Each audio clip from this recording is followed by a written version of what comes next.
West Indies সিরিজে Sachin তেন্ডুলকারের 200তম test নিয়ে তুমুল জল্পনা, আর তারই মধ্যে মাথাঝাড়া দিল নয়া বিতর্ক। 200তম টেস্টের পর নিজের ক্রিকেট ক্যারিয়ার নিয়ে সচিনের পরিকল্পনা কি তা জানতে সচিনের সঙ্গে প্রধান নির্বাচক সন্দীপ পাটিলের কোনো বৈঠকই হয়নি। বুধবার সরাসরি একথা জানিয়ে দিল বিসিসিআই। এমন কোনো খবরের সত্যতাই অস্বীকার করেছেন বোর্ডের শীর্ষকর্তা রাজীব শুক্ল।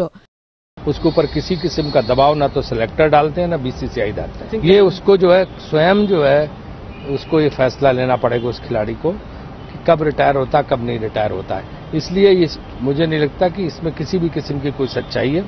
मेरी संदीप पाटिल से भी बात हुई, सचिन से भी बात हुई है, ये बात एकदम गलत है।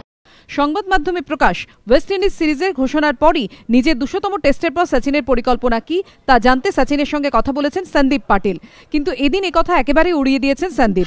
তিনি বলেছেন, সচিনের সঙ্গে দেখা হওয়াটা অত্যন্ত আনন্দের বিষয়, কিন্তু গত 10 মাসে সচিনের সঙ্গে আমার দেখা হয়নি, এমনকি ফোনেও কথা হয়নি আমাদের দুজনের মধ্যে। ক্রিকেট ক্যারিয়ার নিয়ে সচিনের সঙ্গে আমার কোনো কথাও হয়নি। যে খবর রটানো হয়েছে তা একেবারে ভিত্তিহীন। আর সচিন এই নিয়ে অবশ্য তাঁর কোনো প্রতিক্রিয়া মেলেনি। এখন ব্যস্ত টি20 চ্যাম্পিয়ন্স লিগ নিয়ে, তারপর ওয়েস্ট ইন্ডিজ সিরিজ।